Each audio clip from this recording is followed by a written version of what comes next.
महाकवि कालिदास के जीवन का वह प्रसंग जब उन्हें अपनी विद्वता पर अहंकार हो गया था, तब माता सरस्वती ने एक वृद्धा का रूप धारण करके उन्हें आईना दिखाया था।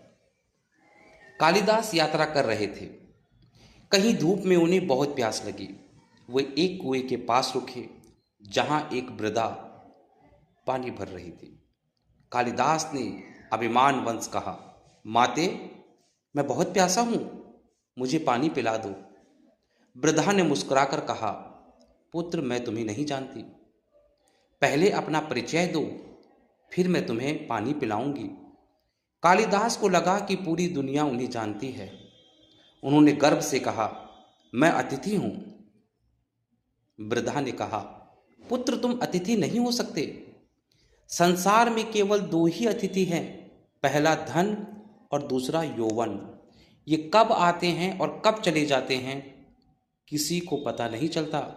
सच बताओ, तुम कौन हो? कालिदास थोड़े सकपकाए, फिर बोले, मैं सहनशील हूं। वृद्धा बोली, पुत्र, तुम झूठ बोल रहे हो।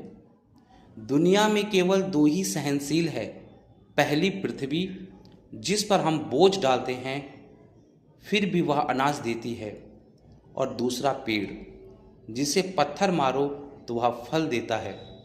तुम कौन हो?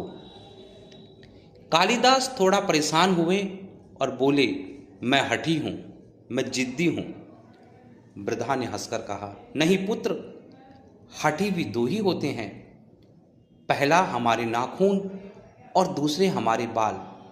तुम इन्हें जितना भी काटो ये दोबारा निकल जाते हैं। अब सत्य बताओ, तुम कौन हो? अब कालिदास का आत्मविश्वास डगमगाने लगा। उन्होंने कहा, मैं पुनर्जन्मी हूं। वृद्धा ने फिर नकारा, पुत्र, पुनर्जन्म भी केवल दो का होता है, पहला चंद्रमा का जो घटता है और फिर बढ़ता है, दूसरा सूर्य का जो डूबता है और फिर उदय होता है। तुम कौन हो? प्यास से बेहाल और अपमानित महसूस कर रहे कालिदास ने अंत में कहा, तो मैं फिर अज्ञानी हूं। वृद्धा ने गंभीर होकर कहा, नहीं पुत्र, यह भी सत्य नहीं है। अज्ञानी भी केवल दो ही हैं, पहला राजा जो बिना योग्यता के शासन करता है, और दूसरा दरबारी जो राजा को खुश करने के लिए गलत को भी सही कहता है। कालिदास वृद्धा के चरणों में गिर पड़े। उनकी आंखों से आंसू बहने लगे। तभी वृद्धा के स्थान पर साक्षात माता सरस्वती प्रकट हुई। माता ने कहा, पुत्र, विद्वता का अर्थ अहंकार नहीं, सेवा और विनम्रता है। तुम शब्दों के ज्ञाता तो बन गए, लेकिन जीवन के सत्य से दूर थे।